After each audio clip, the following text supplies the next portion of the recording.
Calls for 2 million new migrants for New South Wales. Let's have a look. Hello everyone, Florian.Heise here and welcome to another episode of HeiseSays. Grab your stein of coffee because I want to talk about an article which has appeared in the Financial Review. Maybe it's just testing the waters, but Australia needs a surge of 2 million new migrants. And this was put towards the new Premier of New South Wales. Now, for the last 2 years now, it feels like, we've been discussing just, one important aspect of our economy, which many people are concerned about here in Australia, and that's housing.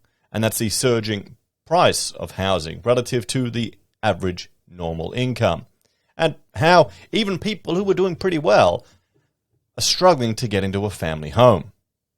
Now, often when there's a talk or concerns about property going down, we saw modelling from the RBA, predictions from the banks, 40%, 15%, take your pick. And there's always, a suggestion and a prediction. They'll open the floodgates, everyone. If it gets too tough, they'll open the floodgates. They'll bring people back in. We've seen tourism in the gutter. We've seen international students disappear. Housing's still robust, but apartments seem to be flattening a bit. Don't worry, they'll open the floodgates. And that's what we're seeing right here. That's what's being put forward here, a potential 2 million other people. Now, since the GFC, Australia's economy has still grown. But if we map that growth per capita, that growth has been trending down or been below trend since the GFC. So we're still growing. We're still doing good. Our politicians still get their sound bites. But we've just been growing a little bit worse per person. And now 2 million more people, nearly the population of my city, nearly another Brisbane in Australia in half a decade. What's that going to do to our country?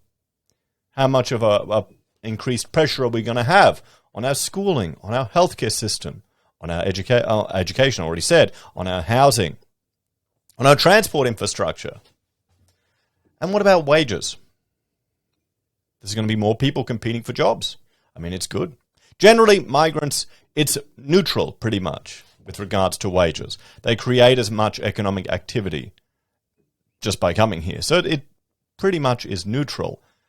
But you've got to realize there's going to be a delay in the construction of infrastructure to meet that surge in demand. So there's going to be a bubble in certain costs, and we're all going to have to bear that cost. So let's have a look at this article in the Fin Review, everyone. 2 million migrants. Maybe if we had the new Snowy River, maybe this will be tied into the iron boomerang that everyone's hoping for, where Australia would actually use some of the coal and iron that we produce. The problem is, guys, it sounds great, but they're not in my backyard crowd. Don't like dirty industries. So this is an exclusive written by Jacob Gruber. Australia needs an explosive post-World War II style immigration surge that could bring in 2 million people over 5 years to rebuild the economy and address worsening labour shortages, according to New South Wales Government advice to new Premier Dominic Perrottet. Now, here's the issue, guys. World War II, the process of people who immigrated over here, there was a land of opportunities. My father came over after the war. In the 60s, he came over. There was a whole period of immigration to Australia. He applied for South Africa, Argentina, America, Australia. Australia took him. He came here first. Top bureaucrats last week urged Mr. Perrottet to seize the National Leadership Initiative by pushing a national dialogue on an aggressive resumption of immigration levels as a key measure of economic recovery and post-pandemic growth. Notice that it's always the bureaucrats. This is the issue, guys. When we see all of this stuff about the Great Reset, the World Economic Forum, all of these concerns or pushes for future ideological drivers around the world, it's not coming from our politicians so much. It's coming from the bureaucratic class. They'll go to these functions. They'll hang out with the same people. They'll network. They'll go to, overseas junkets. And they'll bring that thinking all the way through the bureaucracy. That's what you need to clean out. Is that even possible? Because you can vote for different people, but if they all say the same thing, does it matter? An ambitious national immigration plan, similar to Australia's post-World War II approach, would ensure Australia would benefit from skills, investments and population growth, he was told in the advice that was seen by the Fin. The top secret, politically sensitive, document was prepared by the New South Wales government's top mandarins as part of incoming Premier's brief put together by the Department of Premier and Cabinet. It is understood the advice was delivered to his desk when he took up the job last week. Now,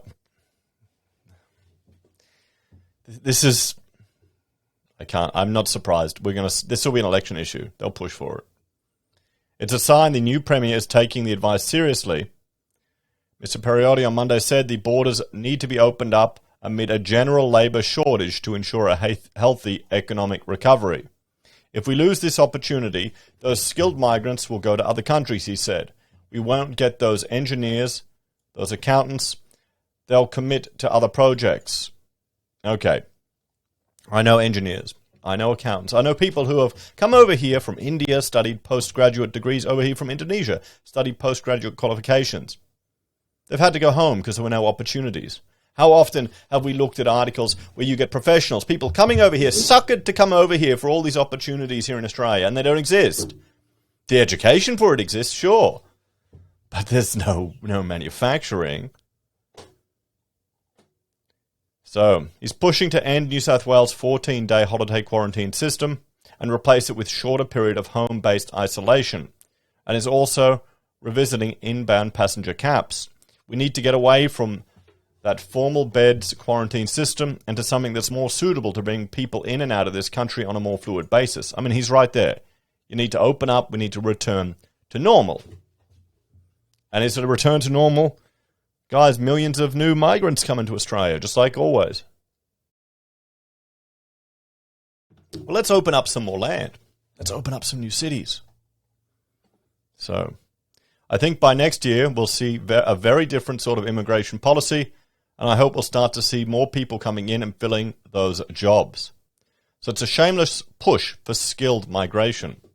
The top bureaucrats told Mr. Perotti that New South Wales, under his predecessor Gladys Berejiklian, has played a proactive role in pushing for the reopening of the Australian economy, and was joined in recent weeks by Victoria and the Commonwealth, pushing a position focused on living with COVID-19.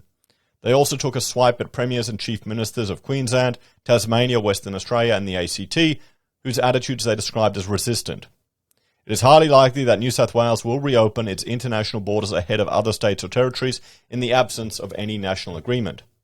He was told that a time-limited immigration surge could include a doubling of pre-COVID immigration levels, a doubling.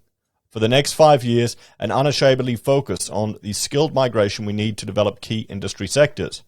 Well, okay, they're focusing on skilled migration. So how are you going to attract those people to Australia? What opportunities are you going to create there? You're going to have all these people coming here and nothing available. Population growth since the pandemic has collapsed after federal and state government unwittingly embarked on one of the most wide-reaching post-war policy experiments ever conducted by closing off immigration, a mainstay driver for jobs and economic activity in Australia for decades. Net overseas migration added 194,400 people to Australia's population in the year ending June 2020, a sharp drop from the 241,000 reached in 2018-19. A doubling of that pre-pandemic rate would see net migration leap to more than 400,000 a year, a staggering surge that would see the population swell by 2 million by 2026. There is a need to return to higher levels of migration across the board, both in terms of skilled migration and being more generous to people coming in under special humanitarian visas, and indeed international students returning on temporary visas. There we have it, said Peter Shergold, Chancellor of Western Sydney University and the Commonwealth's former top bureaucrat. I keep thinking of Futurama. the central bureaucracy. That's what it is, isn't it? These things are very important for the economy of New South Wales. So migrants do not restrain wage growth. Mr. Shergold said the post-pandemic recovery should trigger a fresh debate about the need for people to settle in regional New South Wales where labour shortages are more acute. Well, you need to find a way to attract people to move there. When my father came here, where could he go? He could have gone to Adelaide, he could have gone to Melbourne, Brisbane or Sydney. I think he picked Melbourne. His cousin picked Adelaide, got off the boat, walked in the Holden factory, worked there for most of his life. So, and here, where's everyone rocking up here? They all go to Sydney, all go to Melbourne. And you want opportunity, you want to attract people to the regions. Or maybe you want to attract the locals to move to the regions. You know, leave the cities, get out there in the regions. But you can't now because housing's gone to the bloody moon. Let's just bring up this one here. Regional New South Wales, there you go. Come on, load up. Boom. Yeah, that's affordable. As we increase migration levels once again, we also need to have a discussion about what balance we want to strike between permanent and temporary settlers. Increasingly, those who have been coming to Australia and New South Wales have been people on temporary visas, whereas for 70 years our tradition was to take permanent settlers. Today, however, an increasing number of the workers we depend on are working holiday makers, temporary skilled workers, or international students. Well, you don't build a future there. You don't care about the country that you're there if you're just there on a temporary holiday. But the problem is, locals can't even afford to raise a family here. Can you blame people for wanting to come, make some coin, and go home where it's cheaper? Mr. Shergold also reiterated the view of the Productivity Commission and other independent economic experts that migrants arriving in Australia create demand, stimulate growth, and do not restrain wage growth. The advice to Mr. Perotti from the New South Wales bureaucracy is a stark departure from where the state was headed before the pandemic. Ms. Barajiklian in 2018 called for a halving of immigration to the state to keep up with infrastructure demands. New South Wales needed a breather because rates had gone through the roof, she said at the time. Now experts say the breather has gone on for too long and is stiffing economic potential. Closed borders may turn out to be a bigger threat to the economy than the lingering effects of temporary state lockdowns, said Chris Richardson at Deloitte Access Economics on Monday. Population growth is next to non-existent, he said, and predictions that by 2025 there would be 900,000 fewer people living in Australia than there was before the pandemic. The shortfall would cut demand for about 350,000 houses and apartments. Okay, let's have a talk about this one, guys, because this is certainly a touchy subject. Okay, 2 million new people in Australia by 5 years. What's it? 2026, 2025. Do you think that's going to have an impact? How many of them do you think will end up in Sydney and Melbourne? Because that's what we're really talking about. Say 1 million additional people in Sydney, 1 million additional in Melbourne. What do you think that will do with to the property prices? What do you think that will do to the cost of living? What do you think that will do to the infrastructure there? Because remember, upgrading infrastructure takes time. Building new housing takes time. We already have insane house prices in Sydney and Melbourne and other parts of Australia. This is going to exacerbate it. Even if the migrants aren't going to put, suppress wages that much, there's going to be a time lag for them to integrate into our culture, to find work and to adapt. And where are you bringing the migrants from? How compatible are they with the existing culture that we have here? Are you taking that into account when you're making these calls? After World War II, how many of the migrants were coming from European cultures? There were certain cultural issues and time for them to adapt to migrating over here. Depending on where they were from, that adjusted. That's not going to change. There's social issues to consider as well.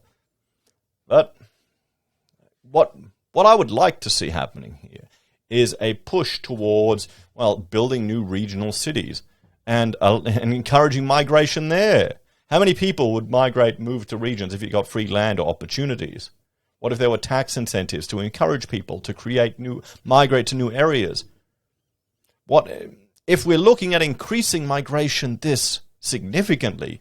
Government needs to look at stepping out of the way with the red tape and other onerous requirements to allow housing to be built faster, to allow housing to be built cheaper. What about our power costs? There's a push for net neutral by 2050, and they want to get rid of coal by 2030. How's this going to be possible with 2 million extra people using power here in the country? Hey, actually, it might... Wait a minute. It'll take our percentage down. Our population will go up, so the per capita carbon emissions that we're putting out, because all the coal we're shipping overseas, we might actually be doing better. That's it. This is all for environmentalism to make our numbers look good. Oh, boy. The problem is they'll rush it, they'll do it for economic reasons, and they're not going to keep up with the infrastructure or the housing. Or our potable water. There's no discussion about that. We're not keeping up with population growth there either. But don't worry, guys.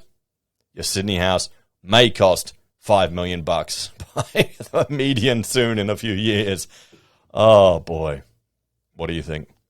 Let me know your thoughts and opinions on this one in the comments down below. If you're a fan of the channel and enjoy the content I put together here, there are a few ways you can help out. You can join us on YouTube or Patreon. Sign up for SelfWealth or Stake. Use our affiliate links at Amazon, eBay, Independent Reserve, or AussieBroadband. You can buy our merch from HeiseSays. Use Gold Pass from the Perth Mint or support us via PayPal. What do you reckon? Are you surprised? Or did you expect this? Take care. I'll see you next time.